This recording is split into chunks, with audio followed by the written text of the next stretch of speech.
Assalamualaikum warahmatullahi wabarakatuh. Alhamdulillahirabbil alamin wa bihi nasta'inu ala umuri dunya waddin.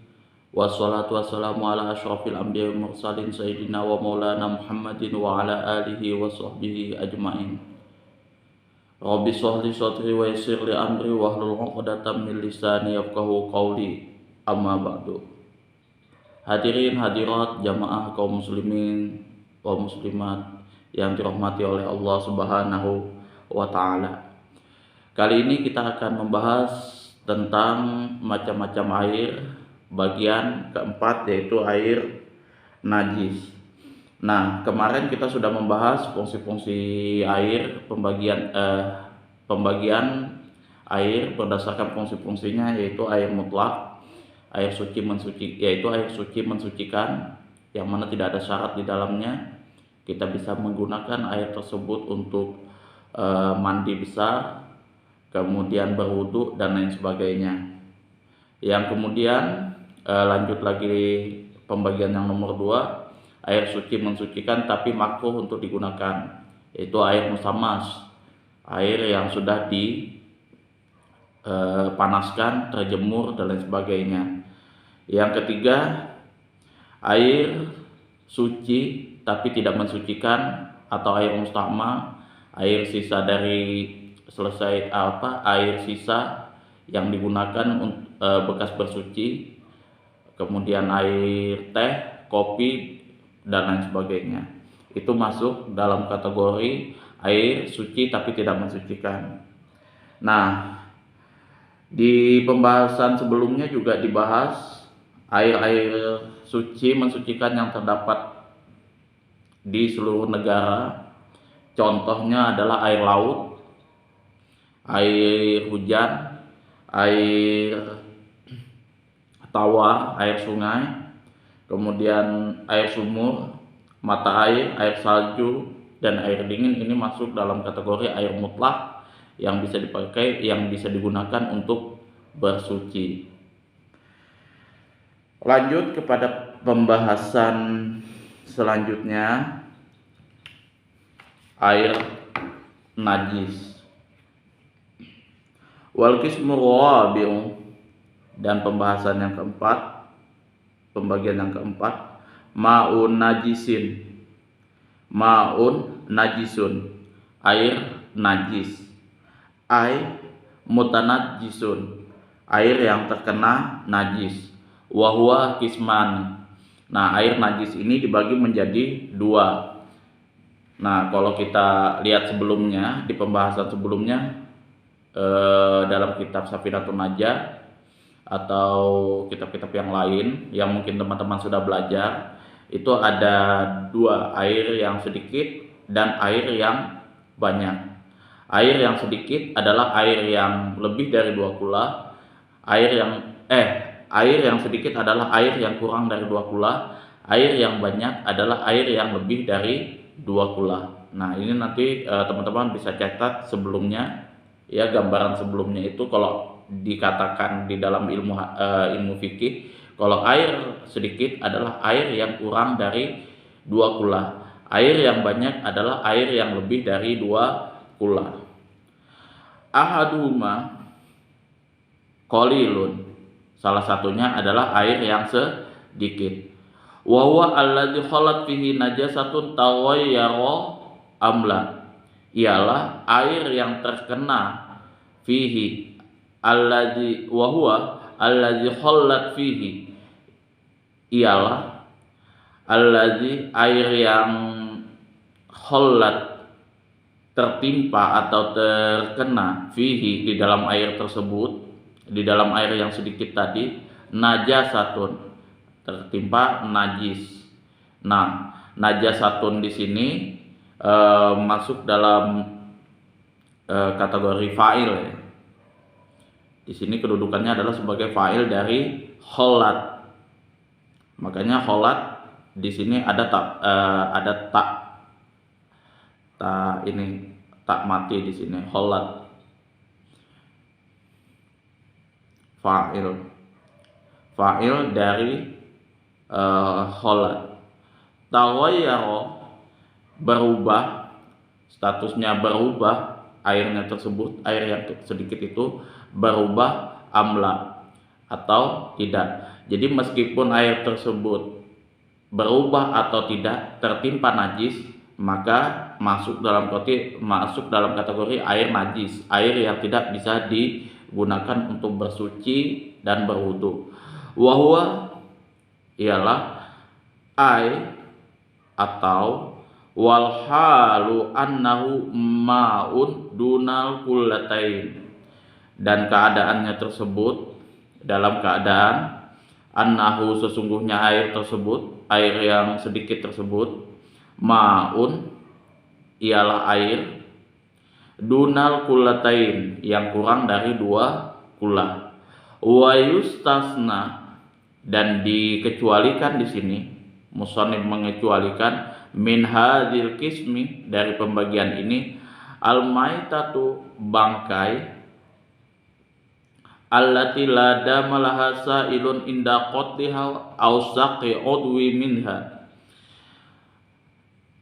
yang dikecualikan kalau misalkan di sini air yang masuk dalam kategori najis di sini apabila dia tertimpa kejatuhan binatang yang lada malaha yang tidak mempunyai darah sailun mengalir inda qatliha ketika terbunuhnya, au saqri udwin atau terputusnya bagian anggota tubuhnya, minha diantaranya adalah kazubab seperti lalat. Jadi kalau air yang sedikit tersebut tertimpa kejatuhan bangkai, yang mana bangkai binatang tersebut tidak mempunyai darah yang mengalir ketika terbunuhnya, ketika dia kan binatang itu jatuh ke air kemudian dia mati. Nah, ketika dia mati tersebut, nah status air ini bukan dikategorikan air yang najis. Nah, karena apa? Binatang tersebut tidak tidak mempunyai darah yang mengalir, baik ketika terbunuhnya atau tadi tubuhnya tadi terpisah. Illam yutrah fihi walam tughayyiruhu. Nah, syaratnya adalah illam yutrah fihi, seandainya kejatuhannya tadi tidak disengaja, jadi tidak kita celupkan posisinya seperti itu. Tidak sengaja kita membunuh di dalam air. Walam tuwayyirhu, dan tidak berubah airnya tersebut. Jadi airnya tetap ya bau, rasa dan warnanya tetap dalam keadaan suci, tidak ada berubah, dan bangkai yang di situ tidak mempengaruhi keadaan air tersebut. Jadi airnya ya tetap seperti itu. Maka airnya bukan masuk dalam kategori air najis. Wa kadzan najasatu, dan begitu pula najis allati yudrikuhu tarfu, yang mana kita tidak mengetahui secara kasat mata. Fakulu minha la yunajjisul ma, dan semua dari kategori tersebut, kejatuhan bangkai, kemudian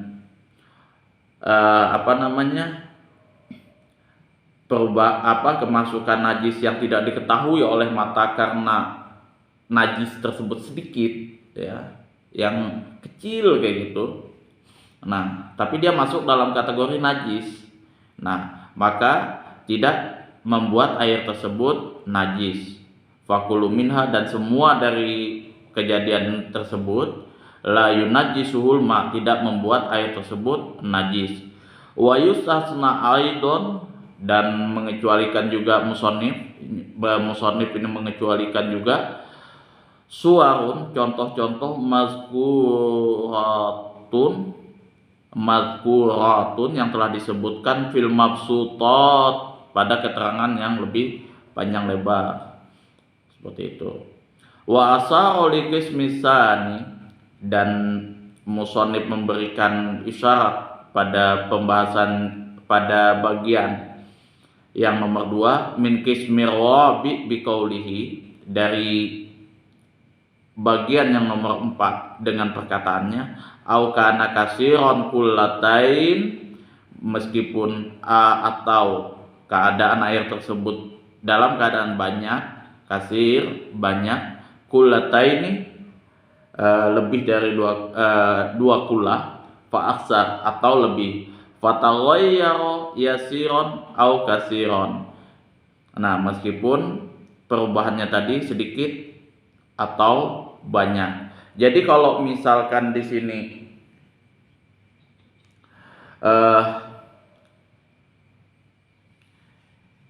kismisani nanti ya di bahasan yang ini, bagian yang kedua dari pembahasan yang nomor 4 itu nanti ada yang dijelaskan baik itu banyak atau sedikit, yang banyak 2 kula atau lebih, fataghayyara.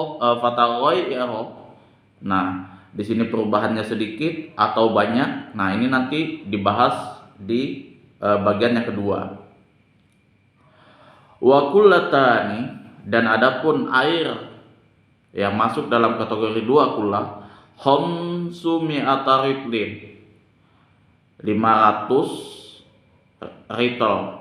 Jadi 500 ritel bil Baghdadi, menurut kebanyakan orang Baghdad. Takriban, kira-kira, fil asoh, di dalam pendapat yang lebih sahih, fihima, pada keduanya.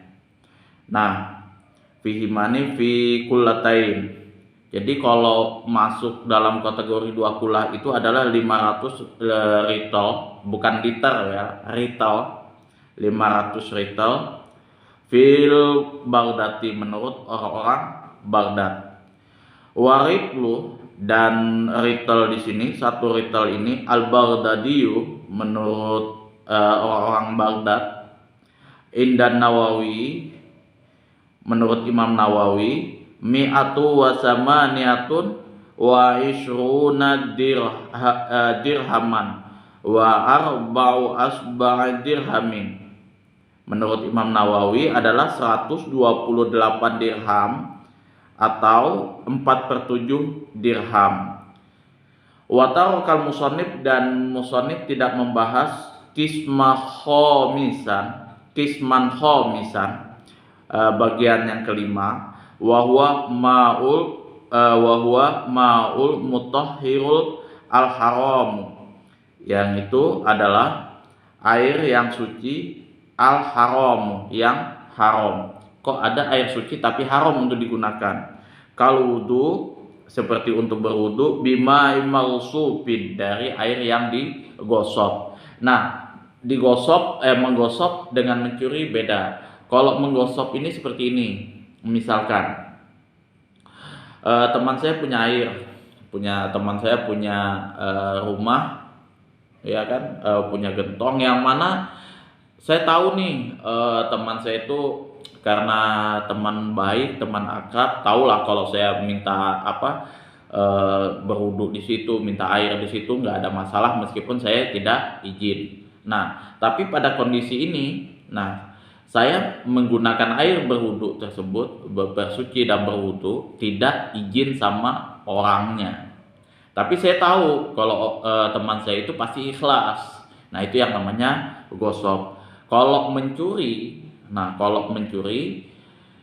itu sudah dipastikan orangnya tersebut tidak ikhlas, dan kita memang niatnya ya betul-betul ngambil, seperti itu. Nah, kalau gosok ini ya nggak mengambil ya, kalau niatnya itu nggak ngambil, cuma dia menggunakan benda atau apapun dari temannya, yang mana dia tahu kalau temannya tersebut ikhlas. Kalau kita contoh, misalkan kalau di pondok pesantren itu, kalau gosok itu sendal jepit yang biasa hilang, ya kan, di pondok saya sering gosok itu masalah sendal jepit. Jadi dari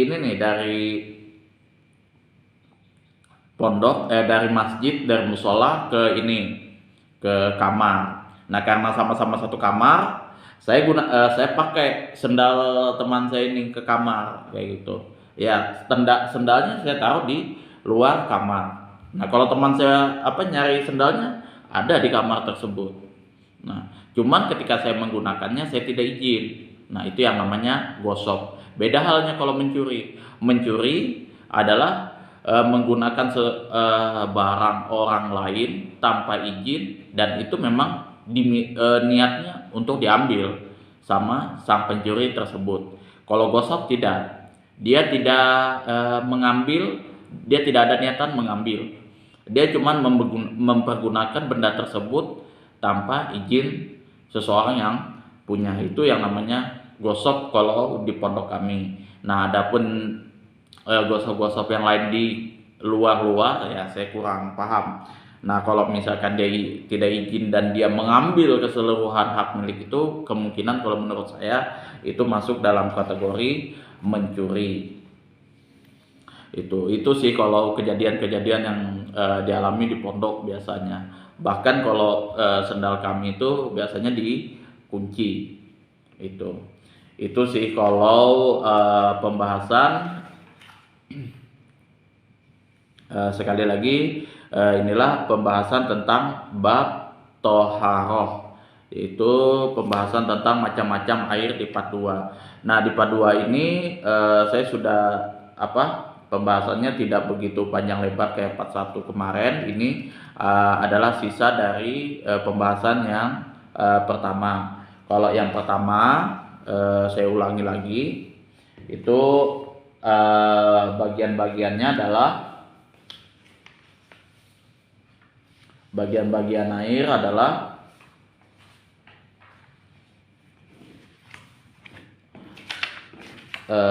bisa kita lihat di sini.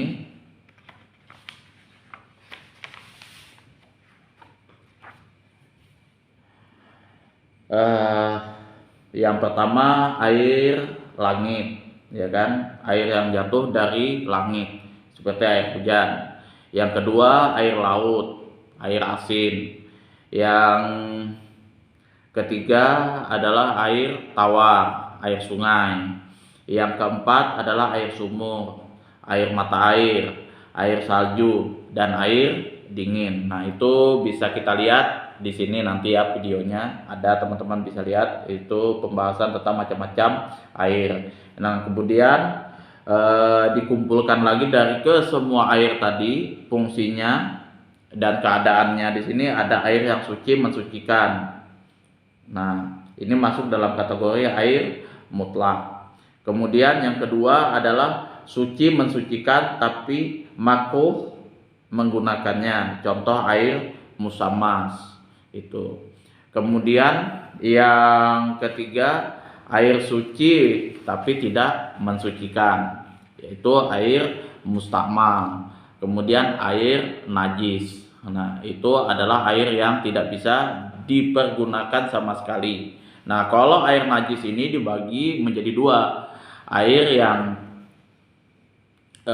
lebih dari 2 kulah dan kurang dari 2 kulah. Kalau lebih dari 2 kulah maka ada pembagiannya. Kalau misalkan dia lebih dari 2 kulah kejatuhan najis, maka dan dia tidak berubah, ditunggu sampai berubah kayak gitu kan, air yang 2 kulah ini. Kalau misalkan dia lebih dari 2 kulah kejatuhan najis, maka dia air tersebut tidak dikategorikan air yang najis. Misalkan nih ada gentong air lebih dari 2 kulah kejatuhan najis dan tidak ada yang berubah dari salah satu sifatnya. Nah, maka air tersebut bukan dalam kategori air yang mutanajis. Itu. Kalau air tersebut berubah, sudah 2 kulah berubah, maka air tersebut dikategorikan air mutanajis. Nah, itu sudah berhubungan dengan pembahasan-pembahasan kemarin di kitab-kitab sebelumnya, yaitu kitab Bulughul Maram, hadisnya ada, nanti teman-teman bisa lihat di penjelasan masalah babul air, babul miyah, masalah-masalah air, dan kitab Safinatun Najah. Nah, itu dibahas di situ masalah air. Nah, di sini hanya singkat saja musannif menjelaskan tentang macam-macam air, pembagian air.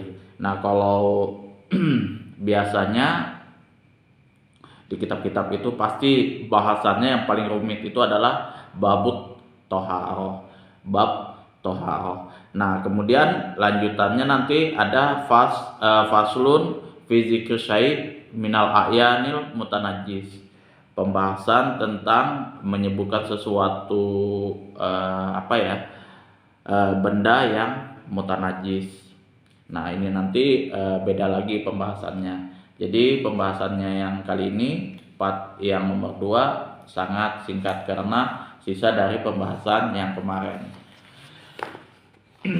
Mungkin ada pertanyaan, sanggahan yang mau teman-teman tanyakan, silahkan nanti di kolom komentar. Teman-teman bisa bertanya panjang lebar di situ apa yang mau ditanyakan, ada masukan apa, kesalahan apa dari saya, bisa ditanyakan di kolom komentar.